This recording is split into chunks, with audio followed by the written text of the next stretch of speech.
El metalactámico no de amplio espectro, no puede romper muchas cosas, pero en muchas bacterias, las colinas que están cerradas, no entra mucho al metalactámico y la presencia del metalactámico hace que aumente la expresión de la MSC. Eso genere que haya demasiado para que pueda cortar lo poco que entra. Eso es súper común. Ahorita en el laboratorio tenemos son unas interrogantes que son resistentes. Esto ya pueden entender ustedes, ¿verdad? Tenemos unas bacterias que son resistentes a carbapenémicos. O sea, cuando haces la prueba esa, crecen. A pesar de que le pones el disco con el antibiótico, ¿no? Si es susceptible, el matas, no crece. Pero si crece, quiere decir que es resistente, ¿no? Yo creo que se hizo el análisis de los genomas y los tenía genes para carbapenelases. ¿Por qué es resistente a carbapenémicos? ¿Por qué es resistente a carbapenémicos entonces? Es el mismo principio. En este caso, estas bacterias tenían un montón de genes de diferentes beta-lactamasas, como la TEM, la ZXM, que se han presentado en el video de hoy esos términos. ¿Sí? Y lo que sucede es que las colinas están cerradas y el poco carbapenémico que entra, hay demasiadas de las otras enzimas que no son específicas, pero en suficiente cantidad sí pueden inactivar. ¿Se entienden? Hay un montón de esas que son no específicas y poco antibióticos. Entonces ese es uno de los problemas de solo predecir resistencia a partir de la genómica, ¿entienden? Porque si no habría hecho la prueba fenotípica, ¿me habría dado cuenta que era resistente a carbapenelasas? ¿Solo con genómica? No, porque en el genoma no aparecieron esos genes. Entonces, si yo me hubiese solo basado en el genoma para predecir la resistencia, yo habría dicho no son resistentes a la carbapenelasas. En realidad sí, pero era un mecanismo diferente. Como les explicaron en el artículo. Ok, bueno, en todo caso vamos ahora a ver Vibrio y de ahí debate, por favor. Entonces, Vibrio. Bueno, es gran negativa, ¿saben lo que significa? Lo que es facultativo, quiere decir que puede vivir sin oxígeno. Bueno, de coma. Vive en agua salada o en agua soluble y tiende a pegarse a las quitinas. La quitina es ¿cómo decirlo? Polímero de la glucosa. Ajá, es un polímero de azúcares que hace el exoesqueleto de un montón de crustáceos que hay vertebrados. Entonces tiende a pegarse ahí a producir las toxinas. Por eso es cuando consumes cosas que no están bien la ventilación. por ahí. Sí. Entonces, tiene que apegarse, por eso es que cuando se infecta con esto, el cólera es realmente la toxina que está ahí o la bacteria que está ahí. No es posible, evidentemente. ¿Sí? Puede ser portal, ¿sí? Tiene un flagelo de solo que hace el kidney. ¿Por qué le dice cero grupo? Ok, porque solo es un antígeno. Solo es un antígeno, el antígeno originario, que es el LPS, ¿no es cierto? Entonces estos son serogrupos.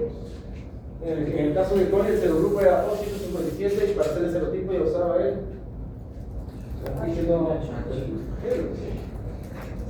Pero estos serogrupos son los que son responsables de los árboles de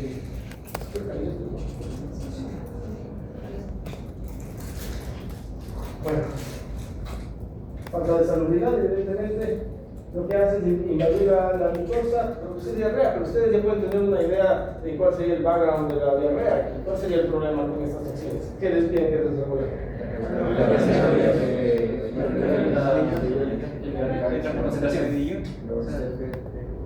O sea, más específicamente de regular los transportadores de iones. Eso sería lo mejor decir, desregular los transportadores de iones y en consecuencia de esa desregulación aumenta la concentración en el uno.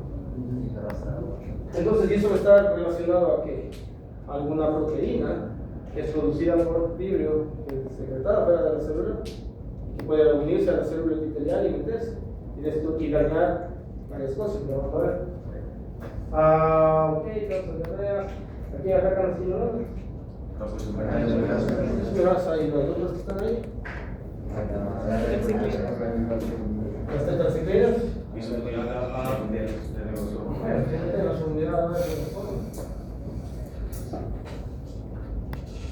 Lo interesante del libro de Cólera es que tiene dos cromosomas. Y ustedes ya saben la diferencia de tener dos cromosomas. Una bacteria puede tener un cromosoma y un megaplásmido, y no le considero cromosoma, al otro, ¿por qué le considero cromosoma a una molécula de ADN? Housekeeping. Ok, sí, la presencia de genes housekeeping, vamos a ver cuáles después. Entonces, la cosa es que esta produce la toxina de corea. Está codificada en un bacteriófago, pero eso también, porque ya habíamos aprendido en el ejemplo de quién. ¿Cierto? Esta es del mismo caso, ¿no? Tenía la Shigella. Pero en Shigella, la toxina estaba codificada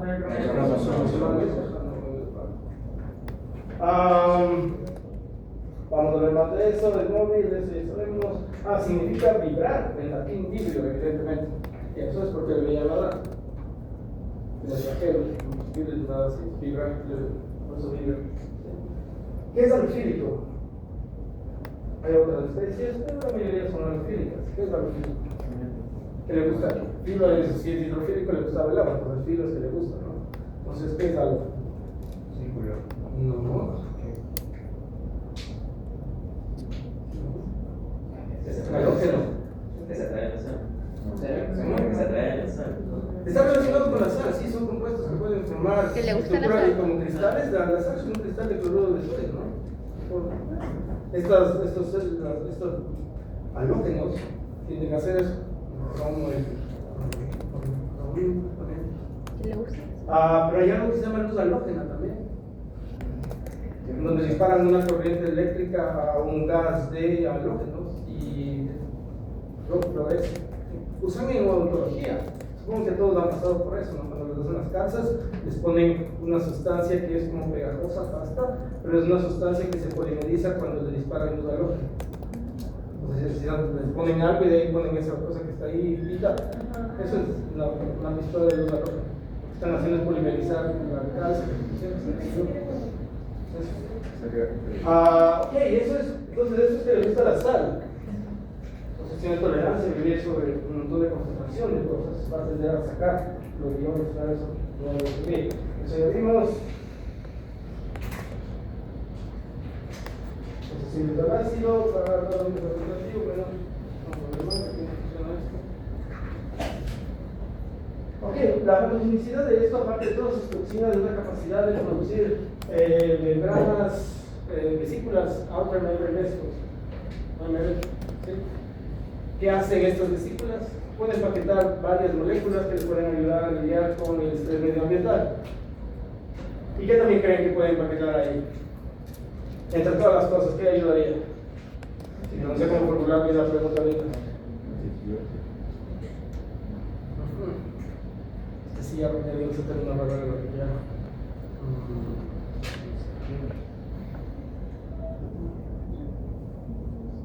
Transferencia horizontal de genes, ¿se dan cuenta?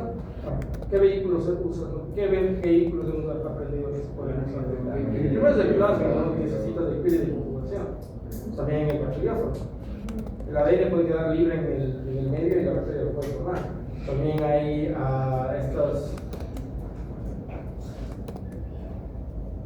integrative elements, les mencioné la anterior, que es como un fago, pero que no hace fago, solo se sale del cromosoma y se va al otro lado, ¿sí? Y faltan estos. ¿Qué creen que pueden paquetar en los vesículos? No, porque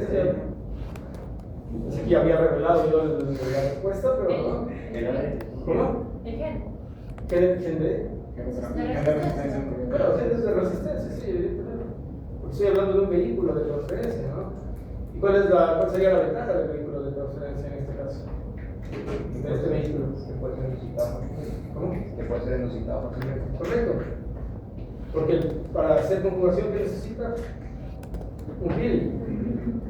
Para hacer, bueno, los fagos necesitas que el fago y se robe la cosa y se vaya al otro lado, se vaya a la otra bacteria, ¿sí? En este caso pueden expulsar estas membranas, estas vesículas y llevar un montón de cosas, como por ejemplo aquí que dice el antibiótico ETA, se prende el SOS, que es esa respuesta que ya hemos visto, cuando hay daños en el ADN, sí, se prenden recombinancias y otras cosas y la bacteria empieza a recombinar su genoma para ver qué produce. Y hay cambios en la síntesis de LPS, por ejemplo, y evita que le hace menos permeable. Que recuerden que el antibiótico tiene que meterse por los huecos de las membranas o por las colinas. Aquí, por ejemplo, siente fuentes de nitrógeno y carbono, lo que hace es enviar enzimas que puedan procesar esas macromoléculas en ácidos y cosas que pueda absorber la célula y utilizar. ¿Sí? Entonces, no solo es la resistencia a antibióticos, sino es la tolerancia del medio ambiente. ¿Qué está haciendo aquí? Atrayendo hierro. Está recolectando hierro. Es una estrategia similar a qué cosa usan para los Los siderópodos son esas pequeñas cosas que van quedando hierro y de ahí vuelven a entrar a la célula.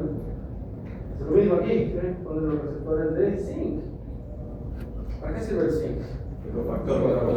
Claro, vimos un ejemplo de violencia en la miseria, ¿no? ¿Qué más pueden hacer? Miren, puede también servir para el ataque de los fagos. Porque ¿qué es lo que hace el fago? El fago se puede unir al LPS, puede unirse a receptores también. Por ejemplo, hay pilis, que las bacterias tienen los pilis, eso ya hemos visto un montón de gráficos, y a esos pilis se pega el fago e inyecta su ADN. ¿Sí? ¿Cómo la bacteria puede lidiar con el fago? Se pega la vesícula. En este caso sí, ¿no? Está botando vesículas que tienen los receptores para el fago. Y si tiene una vesícula con el receptor ahí, ¿el fago a dónde va a pegarse? Tiene como secuestra a los fagos para evitar que ataque a la célula, esos otros métodos. Evidentemente hay una cosa que le dicen estrés, cuando cambian los LPS tiene un nombre, no me acuerdo exactamente, pero que cambia la estructura del LPS para que no se pueda parquear. Todas estas involucran el fago fuera de la célula. ¿Cómo se defiende una vez que ha habido ya la infección?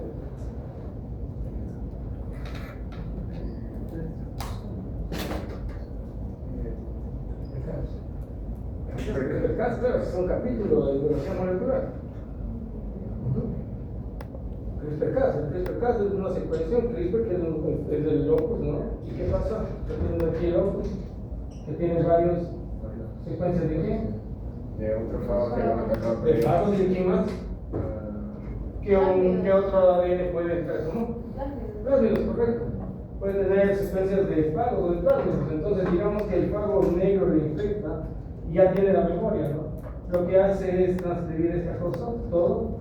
Luego esto se separa en individuales y esta cosa de aquí, este RNA negro, le lleva a la molécula que se llama CAS, bueno, 9, hay otros CAS también.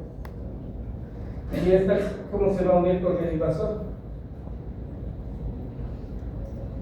¿Qué es lo que le permite unirse al invasor? Es complementario. Correcto, se realiza por complementariedad. Entonces el infectado de ese fago se realiza por complementariedad y la CAS por contra. ¿Por qué el fago?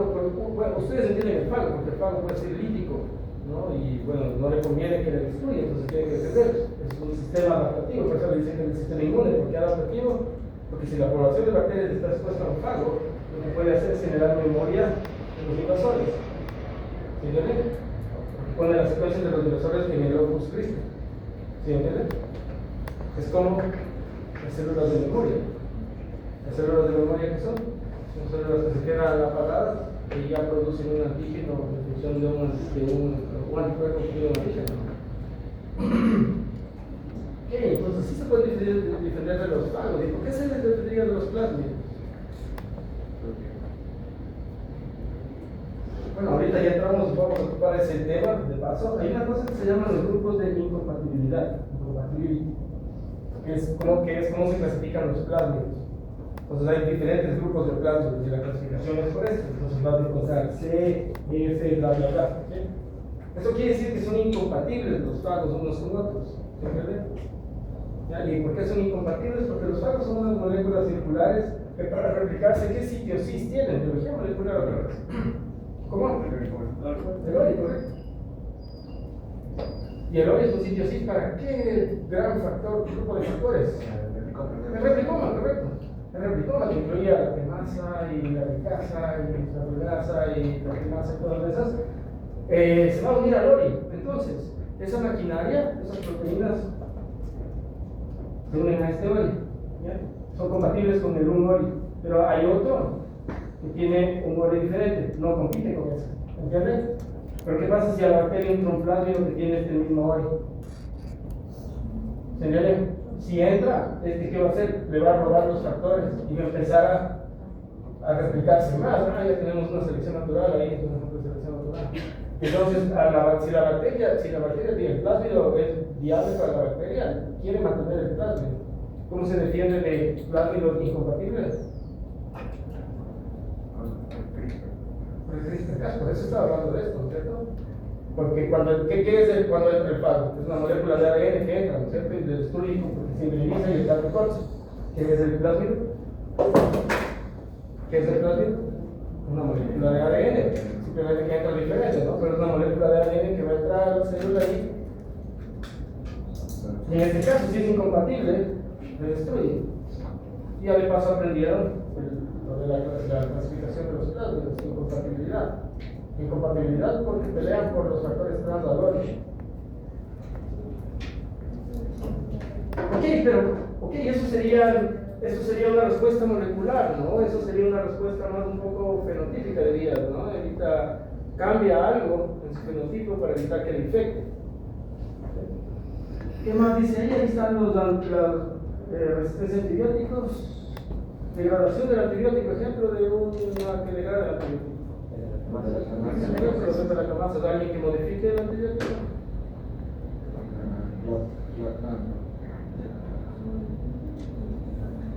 Una de las presentaciones mencionaron. Puede pegarle diferentes grupos químicos. Puede transferirle diferentes grupos químicos. ¿Los ácidos cíclicos? ¿Cómo? Los ácidos cíclicos. No, eso es lo que o capaz de algún mecanismo sí, pero hay uno más evidente. ¿Cómo? Claro, adenosinoasterasa. ¿A quién me llama? La aminoglicósido, acetiltransferasa, aminoglicósido, fosfotransferasa. El aminoglicósido aquí ataca. Daña el ribosoma, pero ¿qué sitio en particular? Aparte de la ciudad pequeña. No, eso es la de Ese es todo. El 16 es el complementario al Shine Galgano. El Shine Galgano se necesita para que empiece la traducción de materias. Si no hay Shine Galgano, no funciona. ¿Quién es complementario al Shine Galgano? El 16 ahí se unen los aminoglicósidos. El aminoglicósido, ¿cómo se inactiva? Le pone un grupo químico y le cambia la forma y ya deja de funcionar. Bueno, en todo caso, ¿qué también pueden hacer? Pueden inducir genotoxicidad e inducir la población del sistema inmune en los hospederos. ¿Se dan cuenta? ¿Cómo habíamos visto que hace eso? Puede lanzar algún tipo de toxina que puede prender qué cosa para inducir inflamación. Correcto, los toracoreceptores, también hay otros que se llaman NOTs, están en los ribosomas dentro de las células. Esos que hacen, prenden las citoquinas inflamatorias, entonces le inducen inflamación. ¿Para qué también usa eso? Para las vesículas, limpiar las vesículas con las moléculas que van a inducir inflamación.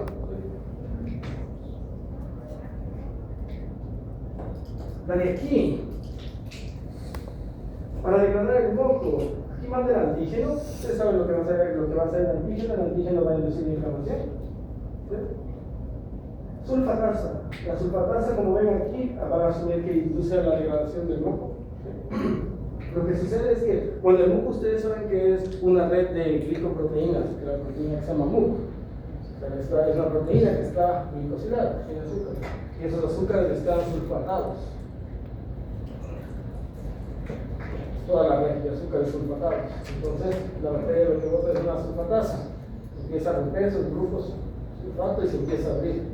Y se degrada el moco. Y además se roba ese azúcar para sí mismo. ¿Para qué le sirve el azúcar? Para la cadena de electrones. Eso usaban contra las bacterias que no tenían, que no usaban la. Sí, para correcto. Para la respiración.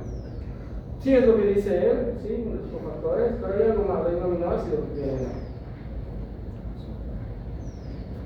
¿no? ¿Cuál sería el problema con la síntesis de proteínas en VHLA? ¿Cómo? Los puentes de sulfuro, claro, los cisteínos necesitan un átomo de azúcar para poder hacer puentes de sulfuro. Ok, bueno, en todo caso. ¿Qué pasa con la... Creo que va a tocar un poco más rápido. Miren, Vibrio coli puede vivir en el medio ambiente, biofilm. Ya saben qué es eso. Eso azúcares, ¿no? Puede vivir en ese moco, si quieres. Si cambia, eso es cuando el medio ambiente es difícil, ¿no? Bajo pH. ¿Sí? Si cambia el estilo de vida y puede llegar al intestino, deja la forma del biofilm y se vuelve loco. Aquí tiene esta que es el top 5 regulated virus que le permite adherirse, pero al mismo tiempo este es el receptor para el fago, que le infecta. Recuerde que un fago le infecta y le hace producir la toxina de cólera, se une a este receptor.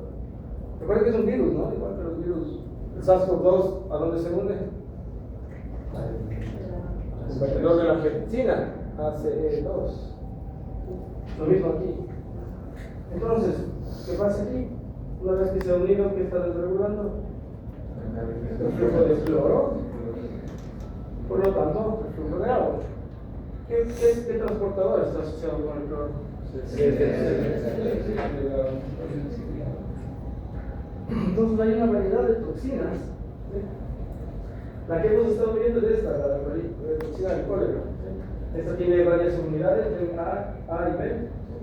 La B es la que se une al gangliósino. ¿Sí? Y la A es la que va a entrar.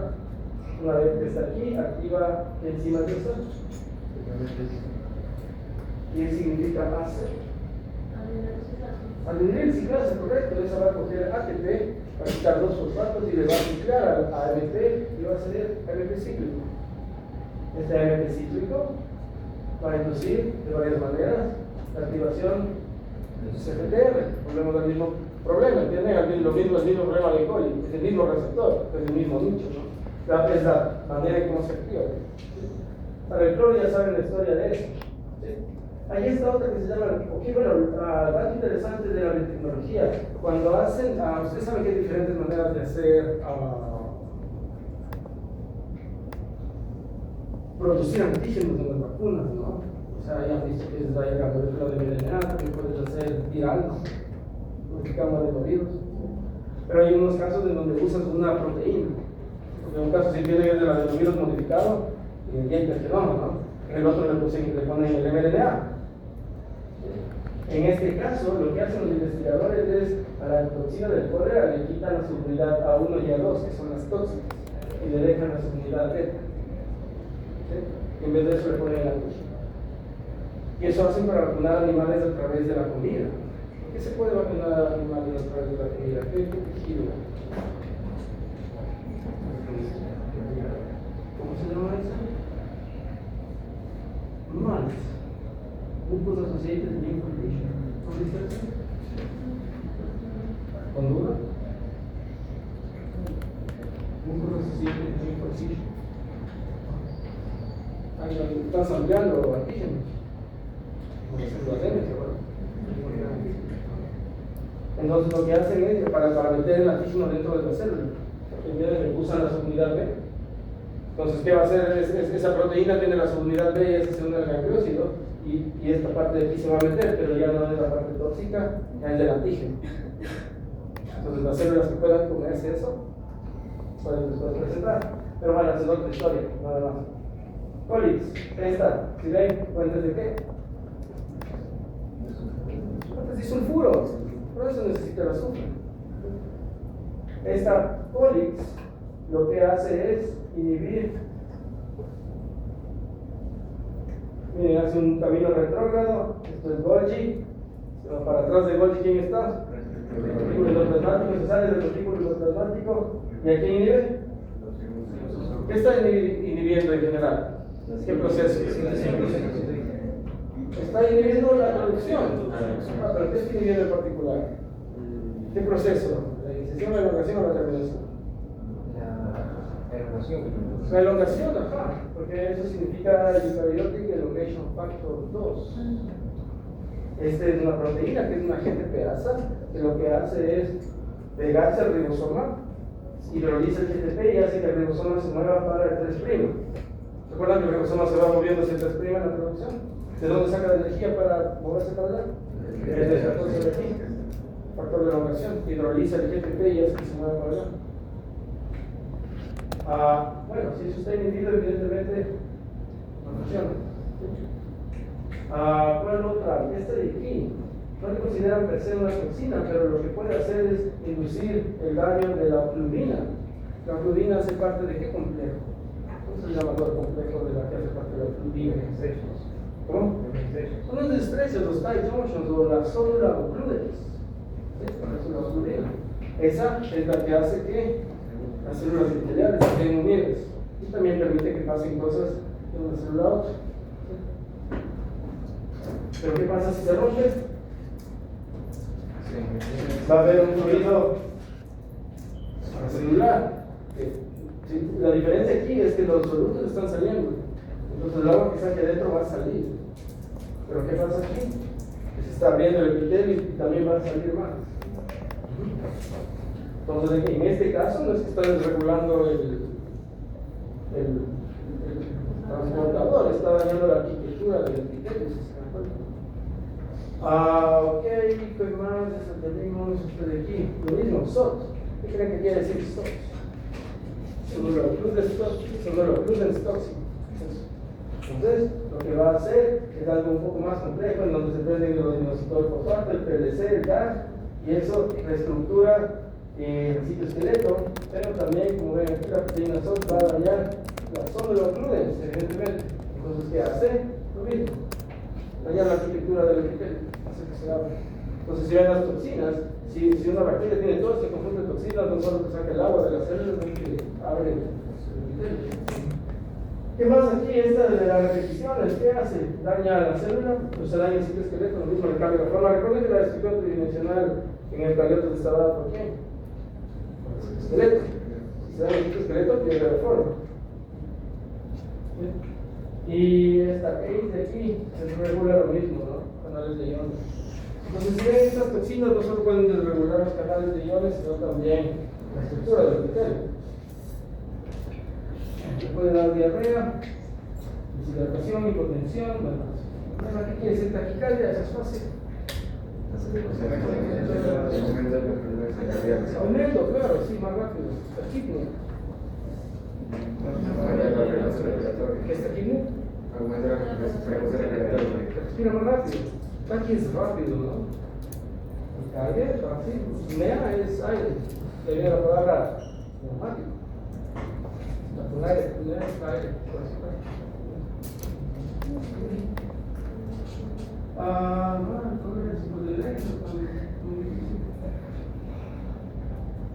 Ok, entonces, las vacunas, hay vacunas para esto, sí. Y están basadas en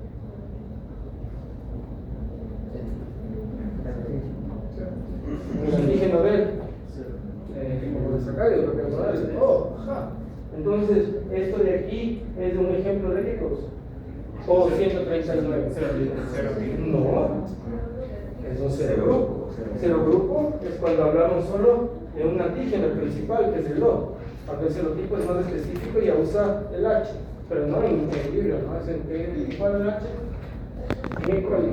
Okay. Esas tres son de la familia de bacterias. Entonces, lo que están aquí, ¿a qué se refiere con esta forma de hilo? ¿Qué tipo de vacuna es esa? No sé si necesite, capaz sí conjugada, pero no se refiere a eso. Y inactivated ya no es una toxina, es un toxoide, eso digo al principio, ¿no? ¿Cómo hacía de una toxina un toxoide? Se puede dañar con temperatura o químicamente, con formaldehído. Entonces aquí lo que están usando adenovirus, mRNA, no, están usando el toxoide. Probablemente conjugados.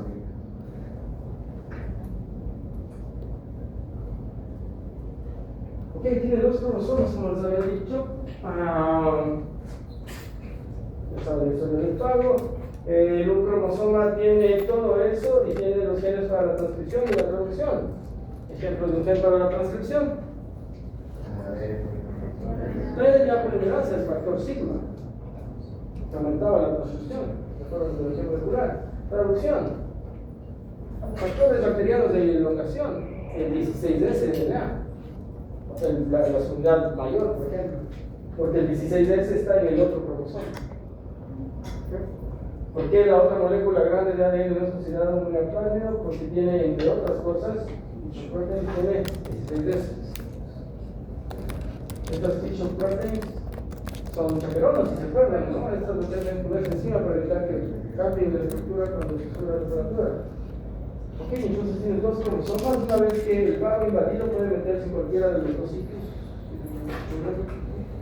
Nos dice ahí, signos de patogenicidad, ¿qué es eso?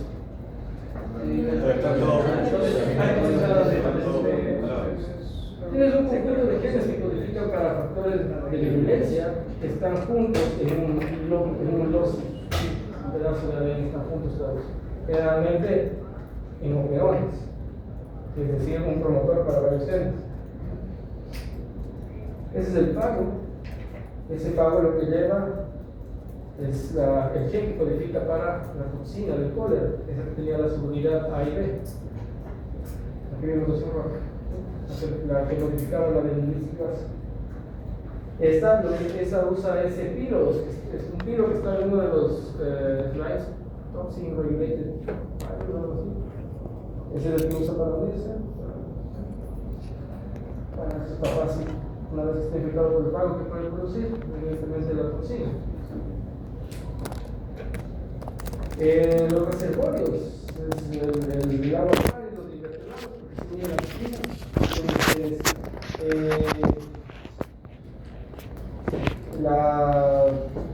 La higiene es importante aquí para evitar el contacto, ¿no? Miren, volvemos a lo de los serogrupos y serotipos. Estos son serogrupos, ¿no? Porque tienen un solo antígeno. Pero hay los serotipos en donde hay subdivisiones de estos serogrupos. Eso es en el caso de Biblio. ¿Sí? En el de Cole usaba el H, ¿no? Entonces los serotipos en Biblio es subclasificaciones de eso. Es del 1, pero ¿qué tipo del O1 es? Eso nada más. Sí, pero esas son las que han causado outbreak, esos cero grupos. Pero ¿cuál es la problemática de la clasificación por cero grupos? El background molecular. Ok, sí, la disparidad con los datos moleculares. O sea, sí que tienen en común todas estas bacterias, que todas producen anticuerpos contra esos antígenos. Eso es lo único que tienen en común, fenotípicamente. Pero el background genético son muy diferentes. Pero porque es bueno, o sea, la clasificación se mantiene, ¿no? Bueno, estos crecen en esos medios, pero no vamos a ir a esos medios porque hay que hablar del cobarte. No tampoco les voy a preguntar esto, pero pueden leer. Tratamientos de tetraciklina me han dicho. Resistencia a la tetraciklina, ¿qué método? Un método de resistencia a la tetraciklina.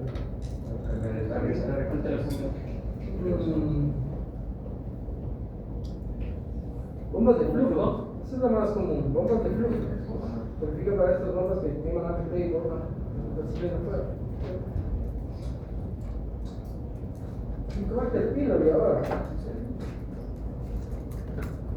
Esa es la clasificación. Tiene profoclicos, tiene un flagelo. Vive en medio acídico. Muchas bacterias viven en medio acídico. ¿Cuál es el estrés en el medio acídico? La cantidad de protones.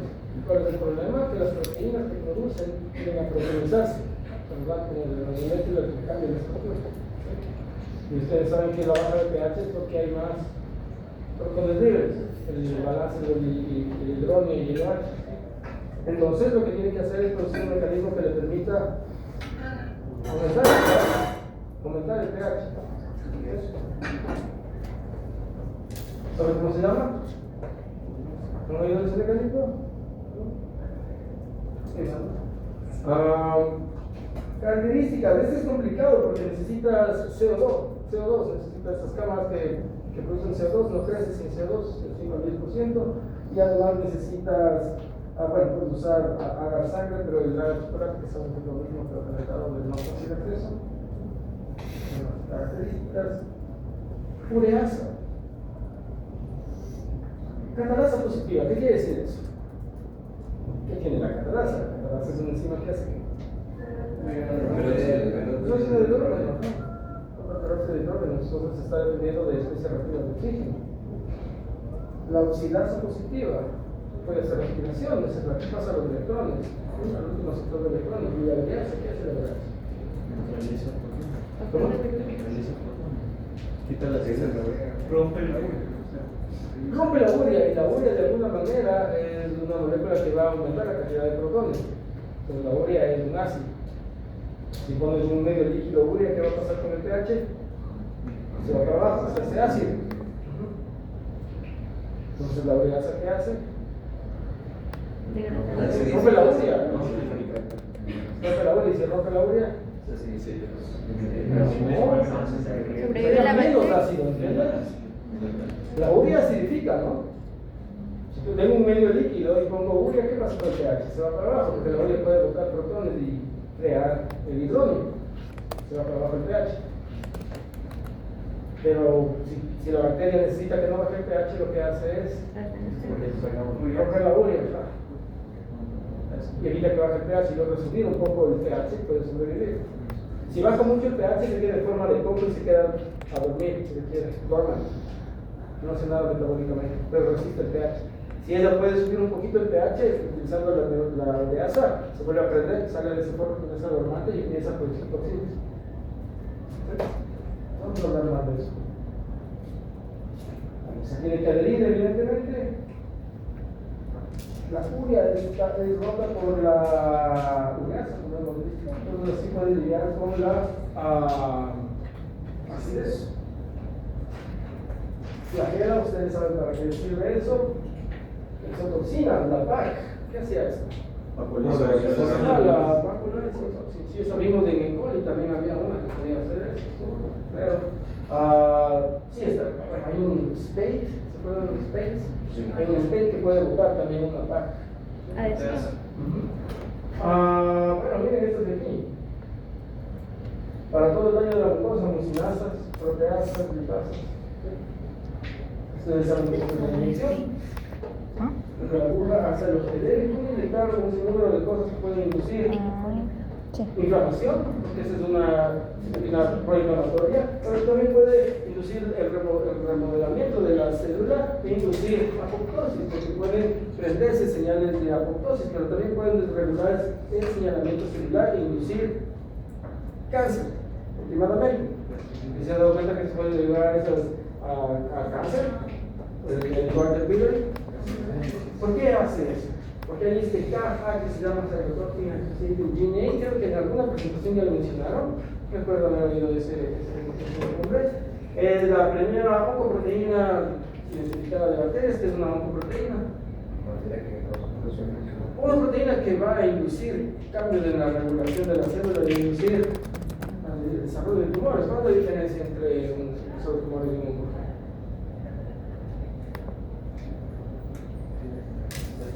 Como en el nombre está, no el uno suprime los tumores. Suprimir los tumores es no dejar que se hagan, que no se dividan, como el P53, ese no le deja que se divida. Si hay daños en el ADN que hace, se prendía el P53 y paraba el ciclo celular hasta que se arregle. ¿Sí? Eso es un supresor de tumores. ¿Cuál es la diferencia con el oncogén? Que promueve el crecimiento. El oncogén promueve el crecimiento, ejemplo el RAS. El RAS prendía las MAP quinasas y eso prendía los factores de transcripción que hacía que se dividan. ¿Entienden la diferencia? Entonces este es un oncogén. Prende cosas que empiezan a este puede ser fosforilado y puede inducir la fosforilación de otras cosas y eso termina prendiendo el pan bicelular. El gástrico. Por eso es que el Bardet-Biedl termina en eso. Es que no es curado a tiempo. Lo que hace la bacteria es lo que dicen hit and run. Es como lo hit and run es como cuando alguien choca y se escapa, eso es hit and run, algo así. Porque llega la infección, ya metió el KA y el rato que le estudian ya no hay el Helicobacter pylori. Ya me cuenta que el Helicobacter pylori, pero ya está en este estado. Porque la Helicobacter llegó y empezó a meter estas cosas. Una oncoproteína. ¿En dónde está codificada? En las medidas de patogenicidad. Hay varias cosas que están puntos ahí. Quien le inyecta el tipo de sistema de secreción, ese es el target. Esas son las proteínas que son desreguladas por esta cosa y que van allá en el ciclo celular. ¿Ve? Pérdida de adhesión. ¿Cómo se llama? En el cáncer es muy importante esa pérdida de adhesión. ¿Cómo se llama ese cáncer? Sí, pero esa transición. Por ahí vas, por ahí vas. Mesénquima, no empieza con mesénquima, termina con mesénquima. Entonces, ¿con quién empieza? El epitelio mesénquima, correcto. Pero recuerden también esto es la adhesina, esas calcium que se sueltan. El epitelio está agarrado, ¿no? Se sueltan, se hace. ¿Qué es la definición de una célula mesénquima? La que está suelta. ¿En dónde estudian células mesenquimales aparte de en el cáncer? En la biología y en la biología, que se acuerdan cuando empezaban las dudas de biología. Cuando pregunto cosas en biología, las células de la cresta neural, ¿no se acuerdan? Recuerden que en el momento que empiezan a migrar las capas están hechas todas, migran juntas. Pero el rato que del ectodermo, si se me acuerda de eso, empiezan las células de la cresta neural empiezan a soltarse y migrar para acá abajo. Y esas son las que dan origen, entre otras cosas, a los dientes. Pero empiezan a migrar de aquí. ¿Cómo se sueltan? Transición. Es la misma transición. Transición del epitelio, se sueltan y se hacen mesénquima y se van para allá. ¿Qué hace el cáncer? Lo mismo. ¿Qué otra cosa del desarrollo embrionario explota el cáncer? Porque se dan cuenta que esto es algo del desarrollo embrionario que las células cancerígenas explotan para poder salirse y para allá hacer metástasis, ¿no? Esas son las epitelio mesénquima. Bueno.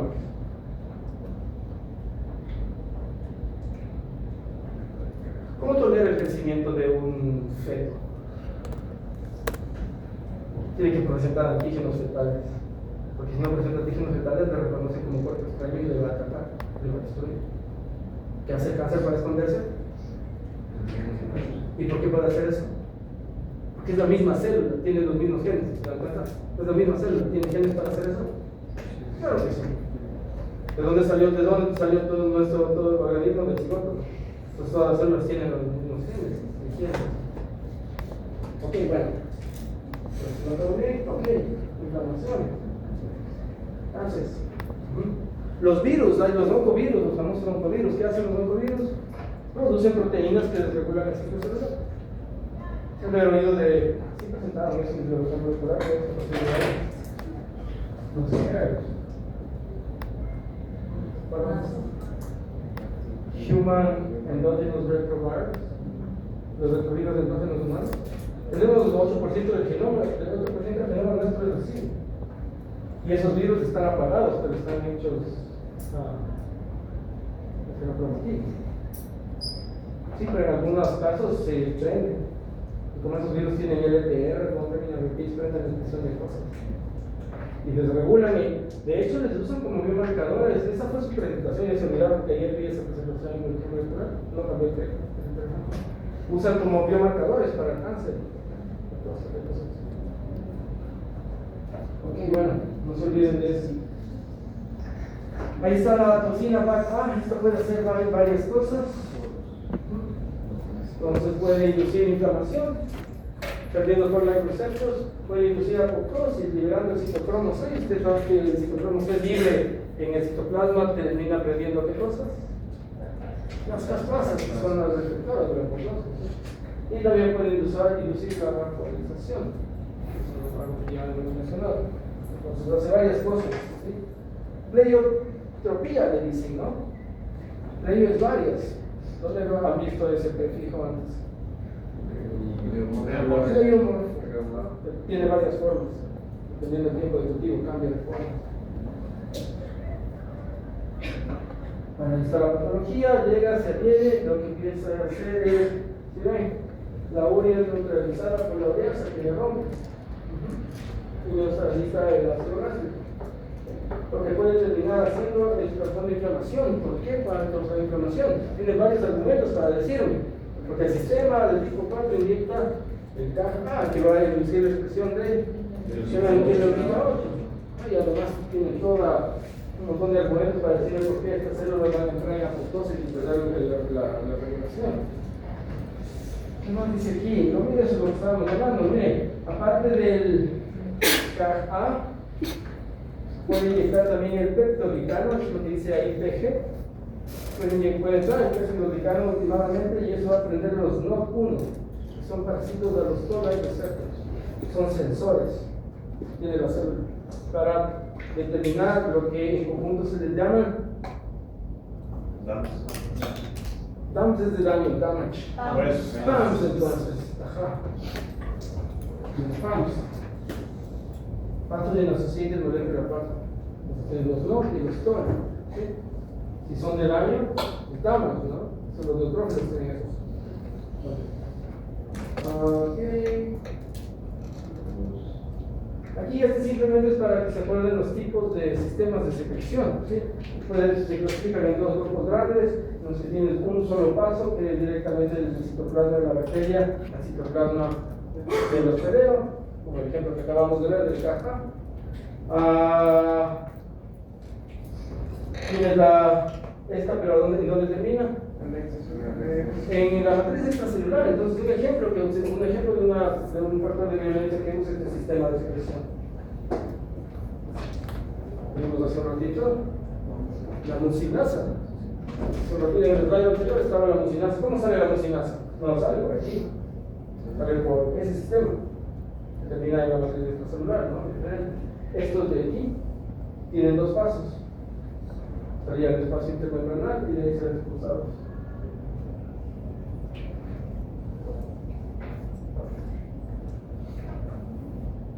Hay una historia evolutiva, pequeño paréntesis súper interesante. Ustedes se acuerdan que hay la arquea se comió la bacteria, ¿no? Pues esencialmente eran dos genomas bacterianos que se unieron y en el geólogo que llamamos el eucarioto. ¿Sí? ¿Se acuerdan que en había una cosa que se llamaba así? Signal Recognition Particle, ajá. Y esta cosa le llevaba. Esto reconocía el ribosoma que estaba haciendo que la proteína nazca. Esta cosa le reconocía a esa proteína y ¿a dónde le llevaba el ribosoma? Al retículo endoplasmático, rugoso, porque está lleno de. Por eso, y de aquí el ribosoma sintetizaba la proteína dentro del retículo endoplasmático. Ese receptor de ahí que permite ese paso evolucionó de aquí. Ese sector. ¿Qué hace el sector? Permite el paso por una membrana acá. Ese gen bacteriano es el gen que codifica a ese receptor de ahí. O sea, bueno, no es el bacteriano, sino que se parece, es un homólogo, parece. Entonces parece que eso salió de algo bacteriano. Evidentemente, porque el eucarioto son unas bacterias juntas, ¿no? Puede causar todo eso que ven ahí dice MAC, muchos associated lymphoid tissue. También hay el GAD, associated lymphoid tissue. Pero ya entienden que puede causar cáncer, no la oncoproteína. El diagnóstico, entonces tienes los invasivos donde necesito una muestra, de seguro necesitas una muestra, que es el invasivo. ¿Y qué puedo hacer con la muestra que me he dado? Puedo hacer una detección rápida de ureasa, entonces voy a coger la muestra y voy a mezclarle con un poco de químicos para ver si hay la presencia de la ureasa. Y es colorimétrica, eso que dice si hay, cambia de color. ¿Sí? Pero ¿por qué es invasiva? Que necesito una muestra. ¿Sí? Lo mismo con la histología, cultivo bacteriano, necesito una muestra. Necesito coger un poco para ponerle en el medio de cultivo selectivo. Y lo mismo con PCR, ¿no? Necesito una muestra para poder crecer la bacteria, romper, o si no voy a hacer, y voy a hacer metagenómica, necesito igual una muestra. Y de la muestra extraer ADN. Y necesito la muestra. En estas no, son las no invasivas, usan un antígeno fecal, es una prueba, trato de buscar esto. Aquí te hacen soplar, te dan primero un poco de urea, te hacen una pastilla en forma líquida que es radioactivo. El carbono es radioactivo. Luego soplas en una máquina y la máquina determina si es que hay el carbono radioactivo. Voy a explicar más de eso. Y la serología, evidentemente. Pues, invasivas, ¿qué es eso? Carbono 14 es un isótopo, correcto, porque el carbono tiene 6, entonces el carbono 12 tiene balanceado los electrones. Entonces, protones y neutrones, ese tiene 2 neutrones más. Eso quiere decir que es radioactivo, porque ese protón puede decaer en neutrón. A ver, no, ese neutrón puede caer en protón, perdón, ¿sí? Ese tiene 2 neutrones más. Tiene 12 protones, por eso se comporta como carbono. Si tiene 6, se comporta como carbono, 12, porque tiene otros 6 neutrones. Pero este tiene 2 más. Entonces, por eso es 14, 8, 6, 14. ¿Qué pasa con esos neutrones? Decaen y se vuelven protones. El rato que decaen botan un electrón. Ese electrón es radioactividad, la radiación beta. Entonces, esa cosa es radioactiva, manda señal. Ponen una placa frente a esto, se mancha el electrón le manda. Entonces, a esto le pueden detectar, ¿se dan cuenta? Entonces, le ponen urea hecha de qué? Con carbono radioactivo. Entonces, te dan, y tú, si es que no tienes, pues no le destruye, entonces no va a detectar el carbono del todo, ¿sí? Pero si tienes, le va a destruir, y el carbono 14 va a decaer y puede ser detectado al rato que sopla. La máquina detecta. Entonces, ¿es invasiva? No. Y los niveles de radioactividad a los que estaban expuestos suponen que son bajos, si no habría sido probado. Esa es la prueba rápida, entonces pones la biopsia en el medio, que tiene urea y el rojo fenol. Va a cambiar la química, introduce el amonio, cambia el pH y cambia el color. ¿Mismo principio de qué? ¿Del mismo principio de qué otra cosa? ¿Dónde estudiamos un principio así? Correcto, en la corte. Con esas pruebas de selección, en donde cambia el pH por la fermentación de algún azúcar, pero no solo del azúcar, no solo de la lactosa. Vimos un ejemplo también de otro azúcar. ¿De sugar? Otro, manitol, en estafilococcus. Verán que esta es la última sesión, ¿no? En una semana ya tenemos la presentación y técnicamente en 2 semanas ya es la sesión de exámenes. Así que ya comenzamos. Ok, el proceso de detección es lo que se llama inmunohistoquímica, en donde si le dicen inmuno, ¿qué hay en la prueba? Como ven ahí, está el tejido fijado, anticuerpo primario, le lavan lo que no se pegó, ponen el anticuerpo secundario, que es específico al primario, el anticuerpo primario que tiene esa velocidad se derrama, ¿no? O sea, que cuando le ponen un químico, cambia de color. Entonces es inmuno, histoquímica. En el nombre, ¿no? Inmuno porque son anticuerpos, histo en tejido, química por la peroxidasa. ¿Cuál sería la diferencia con inmunofluorescencia? Ok, no tendría la química ahí, tendría algo que florece, un cromófono, está ultravioleta. Puedes cultivar en esos medios, no vamos a entrar en detalle. Puedes hacer una ELISA. ELISA también utiliza anticuerpos. Puede ser utilizado de diferentes maneras. El ELISA aquí es el ELISA sándwich. El ELISA sándwich lo que se hace es cubrir el pocillo, el muelle. Todo eso se cubre como un anticuerpo. Pones la muestra, que se pega al antígeno y de ahí pones el otro anticuerpo. El ELISA sándwich. El serológico igual. Aquí está la urea. Entonces te dan urea ya sea pastilla o en forma de agua o líquida, perdón. Y bueno, que sabe la historia, ¿no? Le rompe, se puede detectar por lo que es radioactivo. Y necesitas tomar una muestra de las heces. Estoy buscando el antígeno, entonces la prueba que tiene. Como ven ahí, los anticuerpos están pegados a estas partículas de oro. Entonces, si se agregan, vas a ver, no es tan difícil ver, se agregan las partículas de oro, pero se dice anticuerpo conjugado a partículas de oro. Recuerden, estos no son estos son los no invasivos. Tratamiento. Entonces, el tratamiento, ustedes tienen varios antibióticos, amoxicilina, metronidazol. ¿El metronidazol sabe qué hace el metronidazol?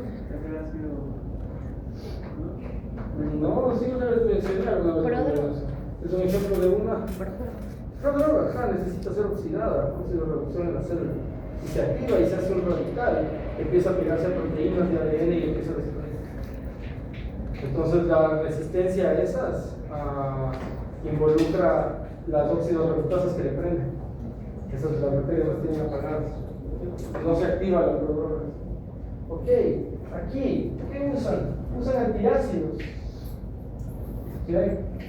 Antagonistas de los receptores de hidrógeno, inhibidores de las bombas de protones. Que la bomba de protón, ¿qué está haciendo? Botando protones, quemando ATP. Y está bajando el pH, está bajando el pH porque está buscando protones, el imbalance.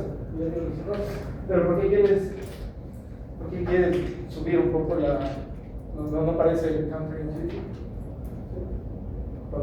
¿Contraintuitivo? ¿Sí? La ureasa, ¿para qué le sirve? Para subir el pH. Y si yo le pongo inhibidores de la bomba de protones, ¿qué va a pasar? Para subir el pH. Subir el pH. Me parece counterintuitivo, ¿no? O sea, no sería como que estoy ayudando a la bacteria que suba a su nivel de pH más cómodo, ¿no?